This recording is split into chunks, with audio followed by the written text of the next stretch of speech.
Nós vamos abrir nossas Bíblias no livro de Atos, Atos dos Apóstolos, Atos 16, versículo 19. Vendo os amos daquela jovem que se lhe desfizera a esperança de lucro, agarrando em Paulo e Silas, o arrastaram para a praça à presença das autoridades.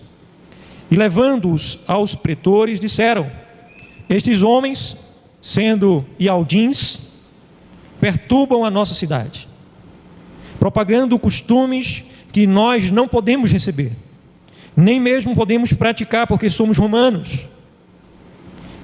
Versículo 22, levantou-se assim a multidão unida contra eles, e os pretores, rasgando-lhes as vestes, mandaram açoitá-los com varas. Todo mundo está acompanhando aí, amém? Versículo 23, e depois de lhes darem muitos açoites, os lançaram no cárcere, ordenando ao carcereiro que os guardasse com toda a segurança. Este, recebendo tal ordem, levou-os para o cárcere interior e lhes prendeu os pés nos troncos. Versículo 25. Por volta da meia-noite, Paulo e Silas oravam e cantavam louvores ao Altíssimo, e os demais companheiros de prisão escutavam. De repente, sobreveio tamanho terremoto, que sacudiu os alicerces da prisão, e abriram-se todas as portas, e soltaram-se as cadeias de todos. O carcereiro despertou do sono, e vendo abertas as portas do cárcere, puxando a espada, ia suicidar-se, supondo que os presos tivessem fugido. Mas Paulo bradou em alta voz: não faças nenhum mal, porque todos aqui estamos. Então o carcereiro, tendo pedido uma luz, uma lâmpada, entrou precipitadamente e trêmulo, e prostrou-se diante de Paulo e Silas. Depois, trazendo-os para fora, disse: grandes homens, que devo fazer para que eu seja salvo? Responderam-lhe: crer no soberano rei Yahshua, e serás salvo tu e a tua casa. E lhe pregaram a palavra do Altíssimo, e a palavra todos da sua casa também. Naquela mesma hora da noite, cuidando deles, lavou-lhes os vergões dos açoites. A seguir, foi ele batizado e todos os seus. Então, levando-os para a sua própria casa, lhes pôs à mesa, e com todos os seus manifestava grande alegria por terem crido no Altíssimo. Quando amanheceu, os pretores enviaram oficiais de justiça com a seguinte ordem: põe aqueles homens em liberdade. Então o carcereiro comunicou a Paulo essas palavras. Os pretores ordenaram que fossem expostos em liberdade. Agora, pois, saí e ide em paz. Paulo, porém, lhes replicou, dizendo: sem ter havido processo formal contra nós, nos açoitaram publicamente e nos recolheram ao cárcere. Sendo nós cidadãos romanos, querem agora às ocultas lançar-nos fora? Não será assim, pelo contrário, venham eles e pessoalmente nos ponham em liberdade. Os oficiais de justiça comunicaram aos seus pretores, e estes ficaram possuídos de temor quando ouviram que se tratava de cidadãos romanos. Então foram ter com eles e lhes pediram desculpas, e relaxando-lhes a prisão, rogaram que se retirassem da cidade. Tendo-se, pois, retirado do cárcere, dirigiram-se para a casa de Lídia, e vendo os irmãos, os conduziram, e então eles partiram. Amados irmãos, há um testemunho de um cantor cristão, música, se chama hoje em dia música gospel. Aquele irmão, ele conta que ele se preparou de uma forma especial, não tendo muitos recursos. Na época, ele se prepara para o nascimento do seu filho, seria o primeiro filho. E ele, 2 anos antes da sua esposa engravidar, ele começou a pagar um bom plano de saúde. E com esforços, não podia pagar para ele, pagou para sua esposa. Ele queria, quando o filho nascesse, pudesse ter um bom acompanhamento, sua esposa também, mas faltando 2 meses, o plano de saúde faliu. E ele foi para outro plano, e o outro plano não deu a carência necessária, e assim o filho dele acabou nascendo no hospital público. E é o testemunho dele, viu? Não estou aqui fazendo peso de juízo sobre o hospital público ou particular. A gente sabe que existe uma diferença, sim, em relação ao atendimento, à disponibilidade, uma série de equipamentos, né? Mas eu não estou falando sobre isso, só contando o fato. Então a esposa dele dá à luz ao filho em um hospital público, e quando o filho nasce, os órgãos dela começam a paralisar, o intestino dela começa a paralisar, e então ela é encaminhada para outro hospital, porque aquele hospital não tinha condições de ficar com ela. Ela é encaminhada para um hospital em Jaboatão, né? Isso aconteceu aqui em Pernambuco, para o Otávio de Freitas, e lá a esposa dele fica em um corredor, em uma maca, exatamente no mesmo lugar onde o pai dele havia estado 2 anos antes, e o pai dele havia falecido de câncer, no mesmo lugar. Então, nessa situação, ele começa a se perguntar o que estava acontecendo com ele, porque ele tinha feito tudo certinho, aparentemente. Ele era uma pessoa que procurava cuidar da sua própria vida também, espiritualmente, andar na presença do pai, né? Confiado na graça. Então, ele começa a se deparar com essa situação. E ele não podia ficar onde a esposa ficou, não podia nem mesmo dormir lá, então ele foi dormir fora. E ele perguntou lá a um segurança se podia dormir no carro, né? E ficou dormindo no carro enquanto a esposa dele estava lá. Nesse intervalo, uma senhora, já com certa idade, encontrou com ele no estacionamento ali, e ela reconheceu ele. E disse que ela fazia tempo que ela havia se convertido, muitos anos, mas o marido dela ainda não era convertido, e o marido dela gostava de ouvir as canções que ele cantava, os cânticos espirituais, e um dia aquele marido dela tinha dito a ela assim: se esse homem, se eu me encontrar com ele, eu acredito que eu vou entregar minha vida ao Evangelho, se isso acontecer. A gente sabe que isso é uma mente terrena, humana, né? Mas é interessante como nosso Pai, amados, é tão grande em sua graça. Porque aquele homem, ele veio adoecer de um câncer terminal, foi para lá, a esposa dele encontra-se agora com esse cantor no estacionamento, com esse servo, né, consagrado, e fala com ele, e então ele vai até o leito daquele senhor que estava em fase terminal, anuncia o Evangelho àquele homem se arrepende, se converte, crê no Evangelho, é salvo. Naquele mesmo dia, aquele homem morre. A esposa dele chega a dizer para o irmão, né, para esse servo, dizer para ele assim: olha, agora meu esposo pode partir. E no mesmo dia também, a esposa dele, que estava com um problema gravíssimo, né, paralisia já de órgãos, o seu intestino havia paralisado e outros órgãos também estavam funcionando muito mal, ela instantaneamente se viu curada. E então recebeu alta pouco tempo depois, porque ela foi curada naquele dia e recebeu alta pouco tempo depois. Amados, com essa história eu gostaria de ilustrar uma realidade que eu acredito que nós que estamos em Cristo, poderíamos cada um de nós dar o nosso testemunho. Eu poderia dar muitos testemunhos meus, mas eu acredito que um testemunho de outras pessoas parece ter mais resultado, né, quando a gente fala. Então, o fato é que muitas vezes a gente não compreende o que está acontecendo, nós não entendemos o que está acontecendo conosco, as dificuldades, as adversidades, as tempestades que vêm, mas existe um propósito. Aleluia, aleluia. Existe um plano do nosso Pai, existe um hino antigo que diz: Eterno Pai, a minha vida está em Tuas mãos, o meu destino está em Tuas mãos, e é bom que seja sempre, sempre assim. Aleluia, aleluia. Então, amados, quando nós conhecemos aquele que nos salvou, que a si mesmo se entregou na cruz para nos remir, nós temos essa segurança. Nós não colocamos mais o nosso coração nas coisas do presente século, mesmo quando tudo parece estar dando errado. Você está comigo? Amém? Mesmo quando tudo parece ser o contrário, e você começa, como os amigos de Jó, a examinar a sua própria vida. O que foi que os amigos de Jó fizeram com Jó? Algum pecado você cometeu para que está vivenciando essas dificuldades? O que você está passando é algo comum, é consequência de alguma coisa. E amados, nem sempre é assim. Aliás, quando nós estamos em Cristo, nós estamos banhados em perdão, nós não recebemos justiça, condenação. A Escritura diz: agora, pois já nenhuma condenação há para quem? Para os que estão em Cristo. Por quê? Porque a lei do Espírito da vida nos libertou da lei do pecado e da morte. Aleluia. Vocês sabem qual é a força do pecado, né? A força da morte é o pecado, e a força do pecado é a lei que diz o que é pecado.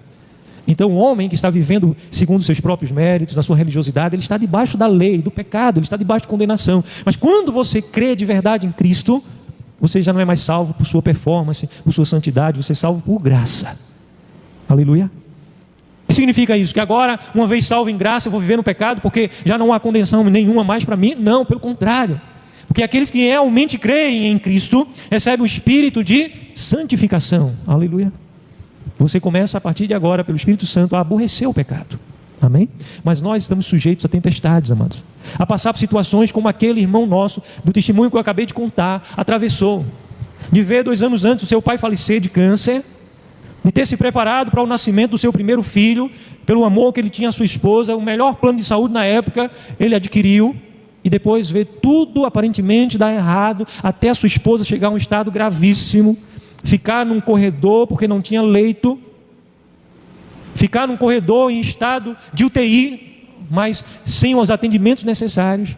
Tudo isso por causa de uma vida, eu creio. Eu não creio que o mal que nos acontece seja obra do Pai, mas existem coisas que não são males, que de fato Ele está agindo sim, porque o que é a vida na mão daquele que é o autor da vida? O que é um intestino paralisado na vida daquele que tem todo o poder? Nada, por isso que Ele instantaneamente curou, mas a vida daquele homem foi salva. Amados, muitas vezes nós não entendemos bem o que está nos acontecendo, mas quem sabe é por causa de uma única vida. Você consegue crer nisso? Aleluia. Nosso Pai, Ele tem propósito. Já dizia o Matuto, nosso Pai, Ele escreve certo por linhas tortas. Eu não creio nisso, eu creio que o nosso Pai escreve certo em qualquer linha. Aleluia. Amém? Agora, o que é que Ele fala sobre tempestades? Ele fala que as tempestades virão para bons e maus. Você já leu sobre os 2 fundamentos? Está lá no Evangelho, Mateus, parte do sermão da montanha. Cristo diz que o homem louco, imprudente, insensato, edificou sua casa na areia, e o sábio edificou sua casa na rocha. O que é comum aos dois? Os dois estavam edificando alguma coisa, mas existem outras coisas em comum, apesar da diferença ser um edificar na rocha e o outro edificar na areia. Os dois estavam edificando, mas Cristo diz o quê?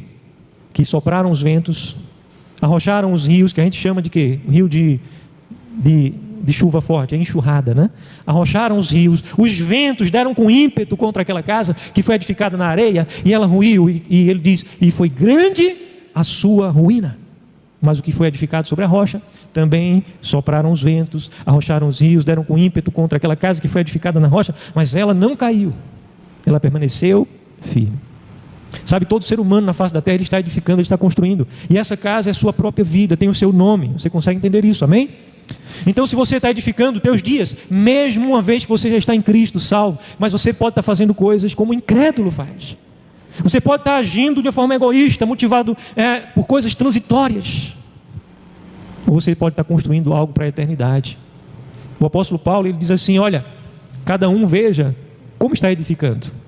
Se está edificando com ouro, prata e pedras preciosíssimas, ou se está edificando com madeira, palha e feno. Porque provada pelo fogo será a obra que cada um edifica. Você consegue entender isso? O que você fala faz parte do que você está edificando. O que você pensa, que vai influenciar nas tuas emoções, no teu agir, faz parte de como você está edificando. E se você está edificando com palha, com feno, não vai passar na prova do fogo. A tempestade vem. Às vezes ela chega antes do tempo, através de uma notícia ruim, um check-up que a gente vai fazer, e a tempestade chegou. Às vezes chega através de uma notícia de uma economia que mudou, de uma política que mudou, e a empresa quebra, as estruturas quebram, são estruturas terrenas, são falíveis. E a tempestade chegou. Às vezes é um relacionamento, uma pessoa que nós investimos, que tanto amamos, e de repente, de uma hora para outra, a pessoa assume um comportamento, uma posição mental diferente, e aquilo que nós construímos, aquilo que esperávamos, vai por água abaixo. Chegou a tempestade. Os grandes servos têm comparado a igreja a um navio. O mundo e as águas do mundo é esse mar, esse oceano que a igreja está navegando no mundo. A igreja está no mundo, mas o mundo não pode estar dentro da igreja. E aqui acolá, porque a igreja está no mundo, mas não é do mundo, assim como ele orou, lembram? João 17, Pai, eu não te peço que os tires do mundo, mas eu te peço que os guardes do mal. Eles estão no mundo, mas não são do mundo, como eu não sou. Eles têm sido lavados pela palavra, aleluia. Vocês estão aqui, mais uma vez, amados, meditando na palavra, estudando a palavra, sendo lavados pela palavra. Quem é a palavra? O nosso Salvador, o Verbo eterno, que é Cristo, amém? E a gente hoje sabe o nome e a pronúncia certa, né? Yahshua, o único Messias, o único Mashiach. Aleluia. Amém? Então, amados, tempestade vem. Tempestades vêm. Agora eu gostaria que você olhasse para esse texto de Atos 17. Eu não estou aqui proclamando tempestade na vida de ninguém. Pelo contrário, a Escritura nos ensina a orar para que tenhamos dias tranquilos sobre a terra. Amém? O Espírito Santo manda você orar para que você tenha dias tranquilos sobre a terra. Mas apesar da maioria dos nossos dias serem tranquilos, nós vamos atravessar dias de tempestade. Você está comigo? Quem crê? Amém? É verdade. Existem dias difíceis. Agora, o que fazer quando tudo parece perdido? Esse é o tema que eu quero ministrar ao coração de vocês nessa tarde. O que fazer quando tudo parece perdido? Quando tudo parece perdido. O apóstolo Paulo era um homem rico, riquíssimo, um homem altamente culto, um homem muito culto, muito conhecimento, muita cultura. Ele era uma pessoa ilustre para a sua época, além de ser uma autoridade na religião entre os israelitas, entre os ialdins. Ele era como um príncipe entre os fariseus. Ele era um fariseu dos fariseus, diz as cartas.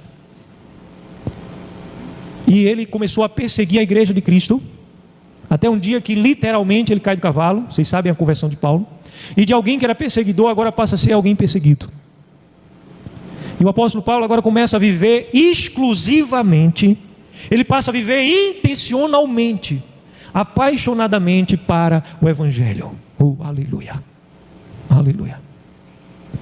E nessa condição, amados, ele diz: aquilo tudo que eu tinha por ganho, eu considerei por perca, por amor a Cristo. Tudo o que eu tinha por ganho, nesse mundo, eu considerei por perca, por amor a Cristo, para ganhar Cristo, porque para mim o viver é Cristo. Aleluia. Essa é a verdadeira conversão. Se teu coração não chegou ainda nesse ponto, você precisa orar por isso. É sério, igreja. Tem muita gente boa brincando de ser crente, brincando de ser religioso, brincando de ser frequentador de igrejas, denominações, locais de culto. Mas você tem que chegar ao ponto de dizer de verdade, não é para ninguém ouvir, é para você mesmo, com convicção: para mim o viver é Cristo. Aleluia. Não importa a tua condição financeira, não importa a tua condição intelectual, cultural, para você tem que ser assim. Se você quer receber de graça o tesouro que ninguém pode comprar da salvação, para receber você tem que crer em Cristo. Amém? Então, o que fazer quando tudo parece perdido? O apóstolo Paulo, agora com Silas, ele começa uma viagem missionária, passando por algumas cidades. Eu não tenho tempo suficiente para ler para vocês o que é que está descrito um pouco antes e um pouco depois, mas o apóstolo Paulo vem com Silas pregando o Evangelho e sofrendo algumas perseguições. Isso tudo era muito novo para ele. Vocês devem entender que, apesar de ele ser uma pessoa experiente em relação ao Evangelho, ele não tinha tantos anos de caminhada no Evangelho. E aquele que tinha uma experiência de ser um perseguidor, alguém que tinha uma posição, uma estrutura financeira, uma estrutura de autoridade, agora se vê perseguido. Isso tudo é muito novo para Paulo. Então imagine, alguém muito experiente, já está acostumado com perseguições. Não, isso tudo era muito novo para Paulo. O que está descrito aqui nesse capítulo 16, a partir do versículo 19 que nós lemos, são coisas que eram novas para Paulo. E o que acontece ali? Ele e Silas, por pregar o Evangelho, por libertar uma moça que era possessa de um espírito de adivinhação, os empresários daquela moça que ganhavam dinheiro porque ela adivinhava muita coisa, vendo o seu lucro, a esperança, a expectativa de lucro esvair-se por causa de coisas terrenas, agora eles se levantam contra Paulo e Silas, faz um grande arruaço, um alvoroço, as multidões são envolvidas, a ponto de levar isso ao conhecimento dos pretores, os próprios pretores, que eram autoridades, rasgarem suas vestes, enfurecidos que ficaram, e mandaram que Paulo e Silas fossem o quê? Tratado a pão de ló, fossem vestidos com as roupas mais caras da época. Foi assim? Mandaram que eles fossem açoitados com varas e com muitos açoites. Depois que Paulo e Silas estavam cheios de hematomas, não foi açoitado por uma criança não, viu? Nem por um menino, nem por um homem. Os soldados que faziam isso com o inimigo, até matar o inimigo com açoite, castigando com varas. E vara não é aquela varinha fina de goiabeira que talvez um dia alguém aqui apanhou de uma mãe, de um pai, de um avô, não sei. É vara mesmo, que não dobra, madeira roliça. Eles foram fustigados, foram assim açoitados, com muitos açoites, diz a Escritura. Você leu, amém? É assim ou não é, gente? Amém? E depois eles foram entregues ao carcereiro, lançados no cárcere interior. Porque deram a ordem ao carcereiro de que eles fossem colocados na máxima segurança. Você leu comigo, amém? E o carcereiro pega, bota eles num cárcere mais interior, mais fétido, mais imundo, e também o mais seguro, e eles lá, eles fazem o quê? Eles se entristecem profundamente. Talvez seria a nossa reação, gente. Mas está escrito para o nosso ensino, amém? Para que nós não sejamos mais como talvez costumemos agir diante das dificuldades da vida, mas tenhamos o exemplo. Eles eram homens como nós. E o que foi que eles fizeram? Ficaram irados, aborrecidos, ficaram mal-humorados, ficaram entristecidos. Foi assim? O que fazer quando tudo parece perdido? Primeiro, eu gostaria que vocês lessem novamente comigo. Vejam só. A partir do versículo 23, depois de lhes terem dados muitos açoites, os lançaram no cárcere, ordenando ao carcereiro que os guardassem com toda a segurança. E este, recebendo tal ordem, levou-os para o cárcere interior e lhes prendeu os pés no tronco. Versículo 25, você pode ler comigo, por favor, na sua edição mesmo. Leia em voz alta, de uma forma que você consiga, de forma confortável, ouvir sua própria voz, mesmo que a sua edição seja um pouco diferente da minha. Leia em voz alta, vamos juntos. Versículo 25, por volta da meia-noite, Paulo e Silas oravam e cantavam louvores ao Altíssimo, e os demais companheiros de prisão os escutavam. Primeira coisa que fazer quando tudo parece perdido: orar. A oração, gente, é a comunhão. É uma conversa de coração para coração, de alma e peito aberto. É você chegar diante do Pai e dizer: está doendo, Pai, mas eu confio que em Ti eu já sou muito mais que vencedor. A oração é você entender nessa conversa com o Pai que o Espírito Santo está dizendo: esse não é teu fim. Parece tudo perdido. Eu tenho um plano nessa história. Aleluia. Parece que tudo está dando contrário. Eu estou contigo. A minha graça te basta. Aleluia. Então, amados, é preciso nós cultivarmos a vida de comunhão com o Pai. Nós precisamos aprender a falar com o Pai. É coisa tão simples, né? Você já foi para a universidade, já fez pós-graduação para aprender a falar com teu pai? Todo mundo aqui tem um pai, né? O pior que teu pai possa ter te parecido ser. Mas você teve que passar por um curso de especialização para aprender a falar com ele, ou você naturalmente foi falando com ele? É assim que o nosso Pai quer que conversemos com ele, de uma forma muito natural e espontânea. Mas o grande problema para a igreja hoje é que a igreja fica sem conversar, sem falar com o Pai. Parece que ela pode continuar vivendo as suas dificuldades, suas diversidades, como qualquer ímpio, como qualquer incrédulo vive, e não desenvolve um lugar de intimidade, de comunhão, de diálogo, de um coração quebrantado, de falar com o Pai. Você precisa sim abrir tua boquinha e falar com o teu Pai. Você precisa ter um lugar. Se você não tem um lugar especial na tua casa, tem um horário especial. Se for impossível dentro da tua casa ter esse lugar, você precisa ter um momento de oração, de sair para algum lugar nessa terra, para que você fale. Você precisa falar. Eu posso orar sem falar? Pode. Mas eu quero dizer para você que é muito mais fácil, é muito mais natural e é muito mais íntimo quando você fala. O diabo inventou uma história aí, que tem muita gente que crê nessa história. Se você orar em silêncio, o diabo não vai saber o que você está orando, não. Mas se você falar, ele ouve. Ele não tem o aparelho auditivo que você tem, não. O diabo é um ser espiritual. Ele tem uma capacidade, sim, de perceber o deslocamento sonoro e entender o som. Tem, sim. Mas ele tem uma leitura do que você está fazendo, do que você está pensando, do que você está sentindo, uma leitura em outra dimensão. E só há uma maneira dele não saber o que você está falando com o Pai: se você orar e pedir ao Pai que seja uma conversa particular em secreto, que ninguém, anjo, ninguém ouça. Aí sim, pelo sangue do Machia, você entra num lugar secreto. Mas ele lê a tua expressão fisionômica, ele lê se você realmente está comprometido naquela oração, ou se é uma oração religiosa, fria, apática, mecânica, uma oração infrutífera, uma oração estéril. O diabo sabe muito bem. Não precisa você estar falando alto ou baixo, gritando ou não. Eu quero dizer a você que desenvolva a tua vida de oração e tenha um lugar de falar com Ele. Fale com Ele. Aleluia.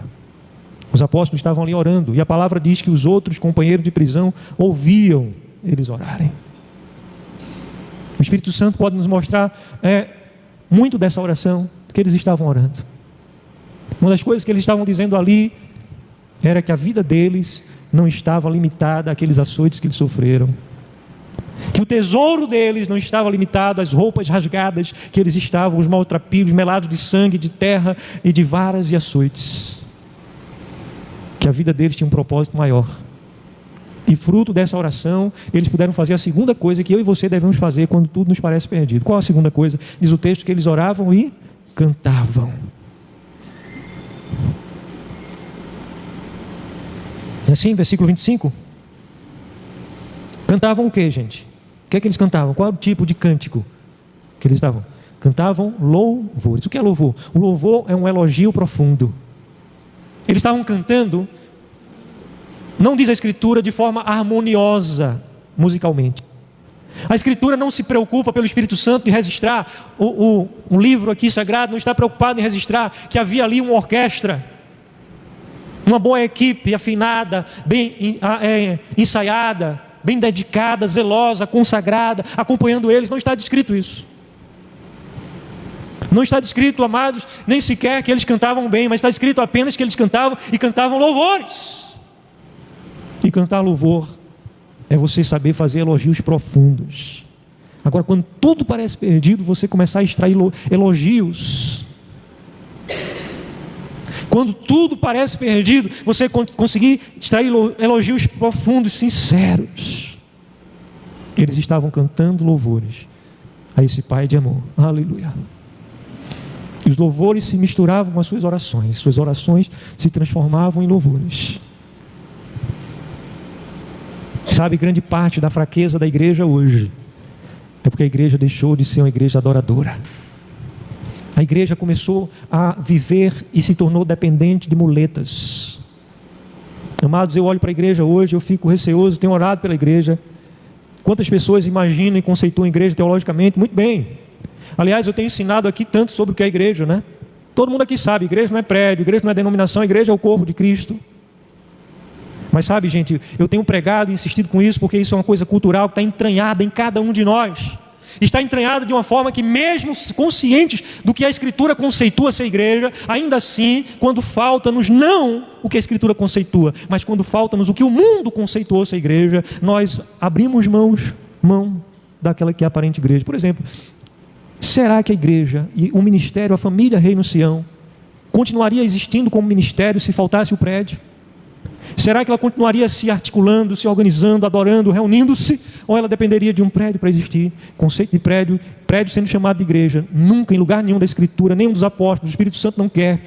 E por isso, amados, às vezes eu tenho sido até um pouco chato e rigoroso com isso, porque eu tenho crido que conceitos errados trazem atitudes e emoções erradas.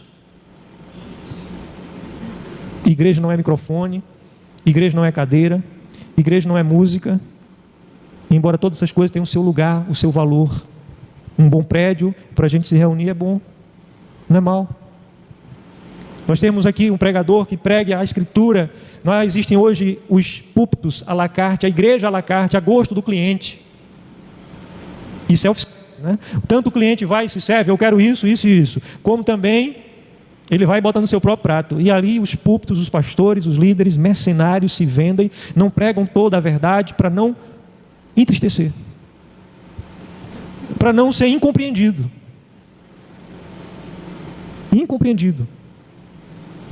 para agregar o maior número possível de pessoas, para ter um ministério próspero, um ministério de sucesso.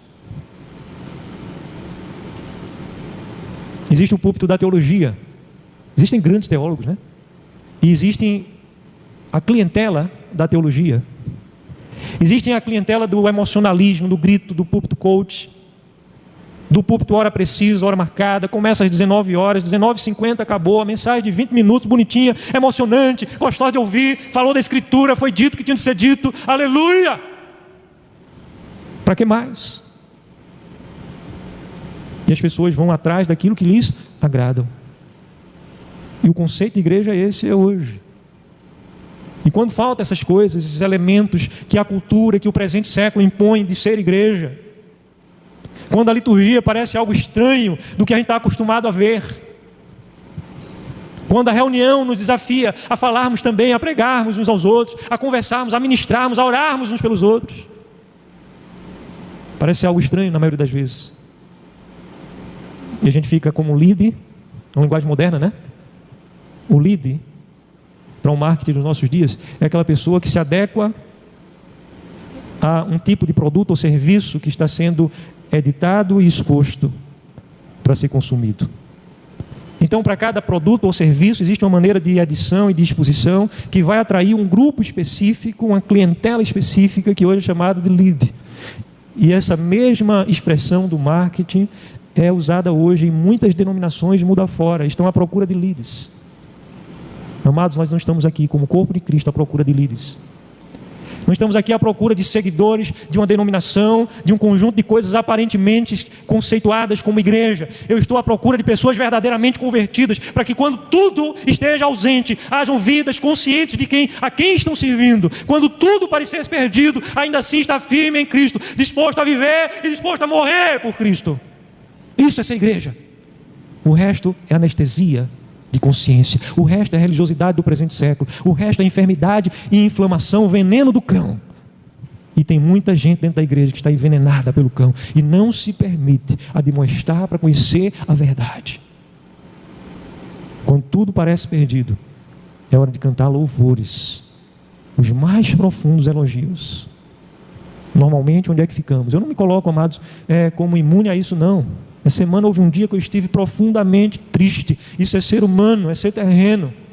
Eu não quero me apresentar aqui, nunca me apresentei como super crente, como alguém que mascara o ministério para dizer para a comunidade que não é uma família, porque a igreja, mundo afora, não é família. Então a gente tem que mascarar uma série de comunicações, de mensagens, porque as pessoas só precisam ouvir aquilo que seja realmente agradável a todo mundo e que gere uma liga, uma argamassa para as pessoas permanecerem fidelizadas naquele serviço à la carte. Mas eu tenho me exposto aqui como alguém de carne e osso, porque eu tenho crido também que a igreja é uma família. E quando não é família, alguma coisa está fora do lugar. Então, amados, eu não me coloco imune, mas eu quero dizer a vocês que nos momentos mais difíceis que eu já passei na minha vida, nunca o Espírito Santo me faltou. Aleluia. Nunca deixou de me dizer: meu filho, eu estou com você. Nunca deixou de me levar ao lugar da oração, ao lugar de desfrutar de verdadeira comunhão com Ele, de chegar no lugar da intimidade com Ele e poder dizer: eu te louvo e a minha vida pertence a Ti, porque Tu és bom. Aleluia. Quando tudo parece perdido, é hora de cantar louvores. Mas eu quero dizer em terceiro e último lugar, quando tudo parece perdido, é hora de crermos no milagre, esperarmos o milagre, a intervenção do Pai, o sobrenatural, porque Ele não nos abandona. Tudo parece perdido, não há solução nenhuma humanamente falando. Creia, quando não há solução, quando o impossível se estabelece na vida do ser humano, não há impossível para o meu Pai, porque nas suas obras não existem impossíveis. Aleluia. O que acontece ali de maravilhoso? O que acontece ali de maravilhoso? Quando tudo pareceu perdido naquele momento, na vida de Paulo e Silas, o que aconteceu de maravilhoso? Foi o terremoto que libertou todos os presos. Alguém pode dizer assim: o milagre maior foi preso, ser liberto, sem sair, porque o carcereiro se desperta em meio àquilo tudo, vê todos os cárceres abertos e vai tirar sua própria vida, porque ele sabia que ele ia pagar com a vida. Mas ele não ia ter uma morte instantânea, não. Ele ia pagar com a vida, uma morte muito sofrida. Era o preço de um carcereiro quando os presos sob sua guarda fugiam. Ele tinha um bom salário. Ele era um homem que comandava muitos soldados. Mas aí ele vai pegar sua espada e vai tirar sua própria vida. E ele ouve o apóstolo Paulo gritar: não faça isso, porque todos estão no seu devido lugar. Aleluia. Esse grande milagre, né? Mas não foi esse o grande milagre que Paulo esperava. Vocês sabem por que Paulo chegou a essa situação? Paulo e Silas chegaram a essa situação? Por que foi que Paulo e Silas estavam vivenciando isso? Por que foi que Paulo e Silas estavam orando? Por que foi que Paulo e Silas estavam cantando, adorando? Porque eles buscavam vidas, eles buscavam ter uma vida agradável ao Pai. Amados, aqui e acolá como igreja, nós perdemos de vista a nossa missão. E a gente começa a viver para as coisas do presente século como se tudo isso fosse a finalidade última, maior da nossa existência. E Cristo fosse só um degrauzinho para que a gente, através dele, alcance nossos propósitos egoístas. E essa criança, que muitas vezes não se desenvolveu dentro de nós, não é a criança que Cristo falou, olha, se você não se tornar como criança, não vai entrar no reino. É aquela criança que insiste em não amadurecer. Porque ao mesmo tempo que a palavra manda a gente ser criança, manda ser criança na malícia. Mas ela manda a gente ser maduro no discernimento. E às vezes a gente fica como um menino bicudo, como diz o nordestino, né? Barrigudo, amuado, e sem perceber, viu? Eu digo que isso acontece com a gente sem a gente fazer uma leitura. A gente fica mal-humorado, entristecido, porque muitas vezes as coisas não estão saindo como nós queremos que elas saiam. E na maioria das vezes não são os propósitos eternos do Pai que a gente está buscando. A maior parte das nossas brigas, das nossas intrigas, observe dentro da sua casa, não estou falando aqui não, entre você e mim não, eu acredito que ninguém está brigado comigo, mas dentro da sua casa, veja se não são pessoas que foram contrariadas por motivo A ou B, desentendidas, mal compreendidas, aí vem as brigas. O não aceitar, ou não perdoar, o não pedir perdão, tudo isso porque aquela criança está lá bicuda dentro de você, mal-humorada. Mas nós somos chamados, amados aqui, mais uma vez pelo Espírito Santo, a esse lugar de crescimento, para que quando tudo nos pareça perdidos, nós mantenhamos firme a nossa visão, a nossa esperança. Sabe qual era o propósito maior de Paulo e Silas estarem orando e cantando? Era ver vidas salvas. Eles viram isso? Eles viram isso. Eu acredito que muitos que estavam no cárcere ali mesmo ficaram, porque o coração já havia sido inundado por uma unção maravilhosa que contagia. Que você viva de tal maneira essa unção, esse propósito em Cristo, que as pessoas comecem a ver em você, e não importa o que falem, não importa o que pensem, não importa o que digam, comecem a ver em você alguém que para você o viver é Cristo. E essa unção vai fazer com que vidas sejam atraídas a Cristo. Muitos ali naquele cárcere, depois o carcereiro foi fechar. Depois o carcereiro foi novamente prender os grilhões. E depois que todos estavam ali, ele pegou Paulo e Silas, levou para a sua casa. Eles foram lá. Ele mesmo cuidou diz a palavra, né? Dos hematomas, das pancadas, dos cortes. A Escritura não relata isso, mas provavelmente as roupas deles foram trocadas. E Paulo e Silas pregam o Evangelho para aquele homem, para a sua família. Que horas era essa? Era uma hora de trevas. A Escritura ela não registra por acaso, que foi à meia-noite que tudo isso começou, de adoração, de oração, à meia-noite. Paulo e Silas se viu preso. E à meia-noite, normalmente esse horário é associado no horário onde o sol está mais longe, não é assim? Quando é meia-noite aqui, o sol está mais forte no Japão, do outro lado. Meia-noite é onde a luz está mais distante. Nós estamos vivendo meia-noite, gente. Nós estamos vivendo densas trevas. O mundo jaz no maligno. O mundo está em trevas. Nunca antes os valores foram invertidos de tal maneira como hoje. E leis sendo forjadas, leis sendo elaboradas, leis sendo aprovadas. Não é no Brasil, é mundo afora, em todo o mundo. Europa, o continente europeu, o continente africano, o continente asiático. Mundo afora. As leis na América do Norte, que não é só os Estados Unidos da América, América do Norte, né? Vai ali Canadá, o Alasca. As leis têm sido mudadas. Primeira lei que John Biden confirmou quando assumiu o poder, liberando novamente as clínicas à prática do aborto. Foi ou não foi, irmãos? Está aí na história. Uma história tão recente, né? Leis contrárias à palavra, à vida. O mundo jaz no maligno. E o que foi que o nosso rei disse? Que seriam dias semelhantes aos dias dos antediluvianos. Que seriam dias semelhantes a Sodoma e Gomorra. Vida de prostituição. Quem não vive uma vida prostituída hoje só não está vendendo por dinheiro. A juventude vive uma vida prostituída. Existem casais que já estão não sei quanto casamento, quando se casam. E mesmo casado tem não sei quantos casos. Uma vida promíscua.